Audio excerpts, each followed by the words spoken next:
Carta, já te falei isso. Você até me deu a liberdade de chamar de Carta, que todo mundo chama, mas e pra descobrir seu nome? Eu não Né? estava te chamando de Carta o tempo inteiro aqui, nem sabia que podia, mas é Rodrigo, né? É Rodrigo. Rodrigo para os íntimos. Sim, vamos dizer assim. Então tá, Rodrigo. Porque você vai abrir sua vida aqui hoje pra mim, Bora. com Palmeiras. Carta. Você comenta, você faz conteúdo sobre o Palmeiras. Isso. Desde quando? Desde 2016. Desde 2016? Isso. Mas sempre foi torcedor de ir pra estádio, de Sempre. acompanhar o time em jogos fora e tal? Desde a infância, sempre acompanhei os jogos, né? Aquela coisa de pai que passa para filho, avô que passa para pai. Foi de família. Foi de família, isso. Foram gerações de futebol. Aí o fanatismo bateu, né? Uma hora, não tem como. E a gente começou a ir seguir, ir pro estádio sozinho, passando os anos, né?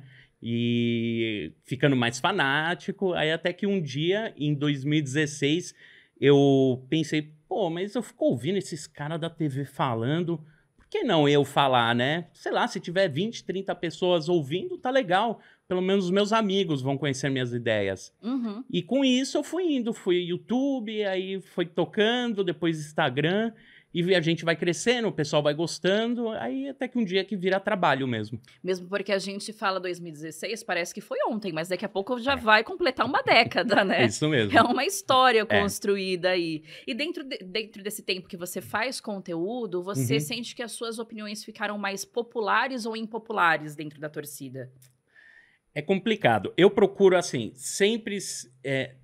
não é ficar em cima do muro, mas é olhar os dois lados.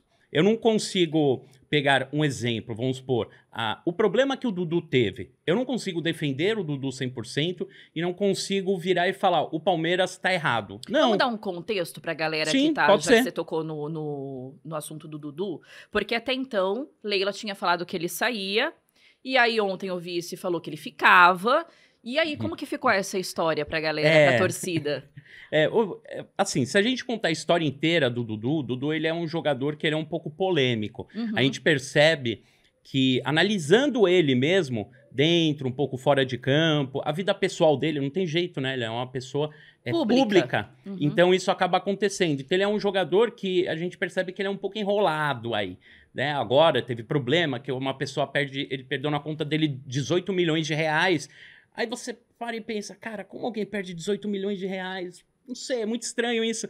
E ele assinou um contrato, ele falou que ia pro Cruzeiro. E a partir do momento que ele chegou no Palmeiras e falou, eu quero sair, o Cruzeiro tem uma proposta, o Palmeiras olhou e falou, pô, a gente tem um jogador de 32 anos, tá com uma lesão muito pesada, que talvez ele nem volte a jogar como antes, e agora é a hora. Ainda vão pagar 20 milhões nele? Pô, cara, chance demais.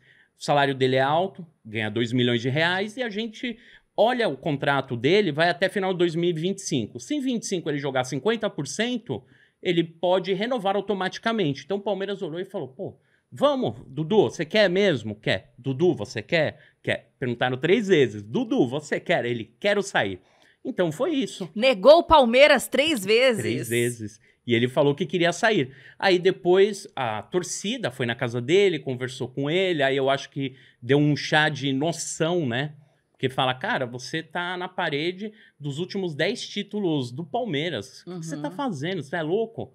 Né? Você vai voltar pro Cruzeiro, uma reestruturação aqui, você é um ídolo, você é líder, aqui você é dono do Allianz Parque. Então, aí ele caiu na real. Colocar na balança, a ficha né? caiu. E aí houve essa mudança, né? E ele ficou na dúvida se ia, não ia. O Alexandre Matos e o Cruzeiro acabaram anunciando a contratação, então tava certo, né? Ninguém anuncia sem não tá certo.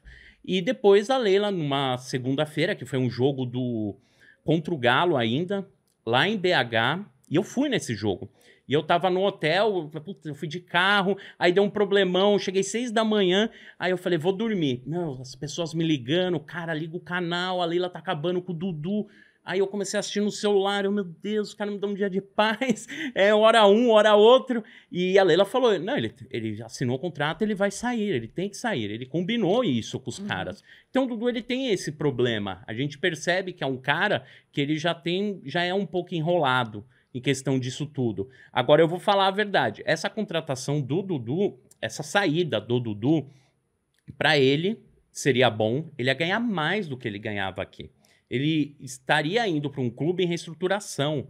Se aqui ele é um ídolo, lá ele poderia ser o rei da reestruturação deles. Do mesmo jeito que ele foi no início aqui, em 2015, 2016. Então, para ele era ótimo. O Palmeiras ia ganhar 20 milhões, ia ganhar uma grana muito boa, ia diminuir um salário alto na folha salarial lá, e a gente teria a saída do Dudu.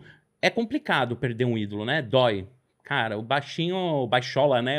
Ele é bom demais. Ele tá nessa história nossa. Mas é aquilo que a gente fala, é ciclos e ciclos. E eu acho que, muitas vezes eu comento, o torcedor palmeirense, realmente, ele tem que aprender a desapegar. A gente tem que ter esse desapego. Isso é importante, né? Do mesmo jeito que o cara cresceu no clube, ele tem que bater asas e sair. O caso do Dudu, ele dói um pouco por causa disso, diferente de Endrick, Estevão, né? Que saíram agora da base, mas o palmeirense tem que aprender a desapegar um pouco. Acho que o torcedor, no geral, tem que entender que o jogador tá ali, ele é um profissional. É uma profissão como qualquer outra. O torcedor vai pelo amor, pela paixão ao clube, mas o jogador tá ali exercendo uma função. E como em todas as outras áreas, sim, pagou mais, dependendo de uma empresa, de uma proposta, você tem que ver o que é mais vantajoso para sua carreira. No caso do Dudu, acho que, como você falou, pesa muito a questão da história, do que ele construiu em títulos, dos momentos que ele estava presente, que ele ajudou a conquistar. Então, na balança, se você fosse jogador, um salário muito maior ia pesar mais do que uma história dentro do clube para você? Ah, a história. A história. Eu acho que ainda mais a estabilidade, né? Ele é um cara que ele tem ali o pezinho já feito dentro do Palmeiras. O Dudu, provavelmente ele seja o único jogador hoje desse elenco que, jogando mal, a torcida não ia pegar no pé. A torcida não ia ficar lembrando do salário alto dele. As pessoas entenderiam, o Dudu passou por uma lesão, cara, ele não é o mesmo. Paciência, né? Mas olha só o que ele fez pelo Palmeiras. Agora, se ele chegasse no Cruzeiro com um salário maior ainda do que ele ganhava, um nível de jogador grande, nível de jogador, assim, aquela famosa bomba, contratação que mexe com o jornal, né? Que eu falo, contratação boa é quando você abre o jornal lá, né? Antigamente abria aquele jornalzão, você olhar e falar, não acredito, né? Então, isso seria legal pra ele, mas a cobrança seria maior. Pode ter certeza. Com certeza. Agora, dito isso, você acha que a maioria da torcida do Palmeiras, como eu estava te perguntando sobre o conteúdo, concorda com esse tipo de situação do Dudu ou querem que ele vá, que ele fique? Como que tá a situação na torcida? São 2 pontos. O primeiro era até o Dudu retornar de verdade, voltar a jogar, até depois desse rolo aí que ele se meteu. Então, vamos supor, aconteceu ali o problema. Passou 2 dias, o Dudu bateu o pé, fez a postagem e falou, eu fico, gente, eu vou ficar. Todo mundo ficou feliz. Todo mundo ficou... Eu acho que eu fui um dos poucos criadores que eu falei, gente, olha isso, vamos colocar na balança, entendeu? Porque a gente tem que pensar no Palmeiras também. Então, muita gente virou e falou, ó, vamos usar aqui, o Dudu é o nosso ídolo. Só que aí passaram-se 2 semanas, os mesmos que estavam apoiando viraram e falaram, gente, acho que... tá difícil. Pensando bem. Porque o Dudu tá lento. E eu sempre falei nos vídeos, eu falei, gente, o Dudu parece uma Scania com freio de mão puxado. Ele não tem aquela agilidade. Mas não é nem questão da lesão, é questão que 10 meses, cara, você fica parado, imagina, você vai na academia, fica 10 meses parado pra você ver sua perninha como fica assim.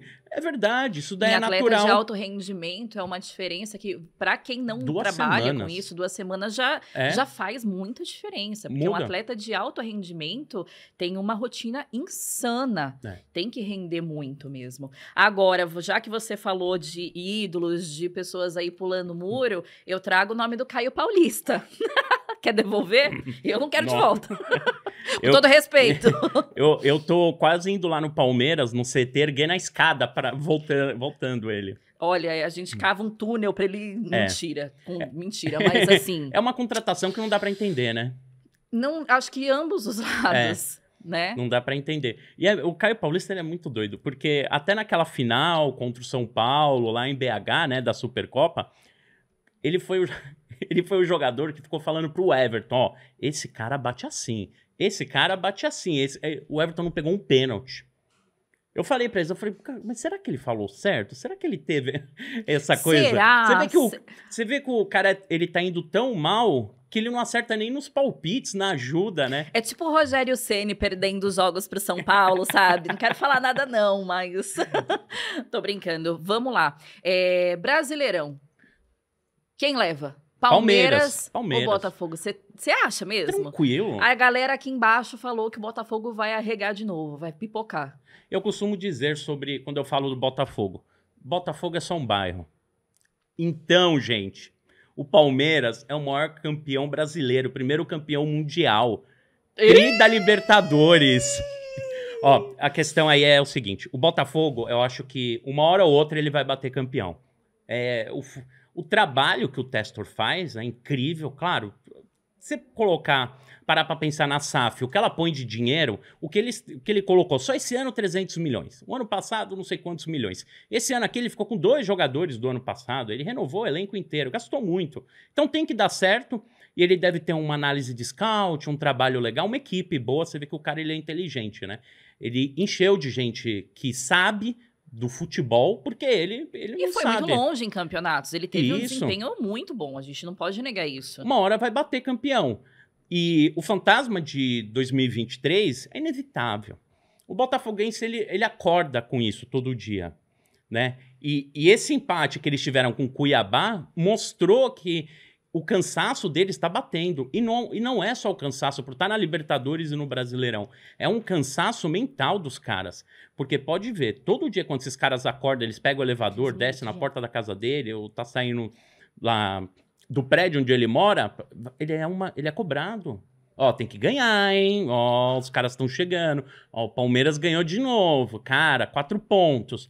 Agora, se fosse um time consolidado, se fosse o Palmeiras com 4 pontos, é muito diferente, porque você olha a espinha dorsal do time, é o Abel, é a estrutura, sabe? Você não parou de pisar no fofo, em ovos, não, você já começa a pisar, mas assim... Sem falar que teve um desgaste mental, emocional também nos bastidores, né? Que não estava nem tão ligado a elenco, ao Botafogo, mas com todas aquelas acusações que ocorreram. Então, acho que também teve um desgaste aí, você não acha? Sim, sim.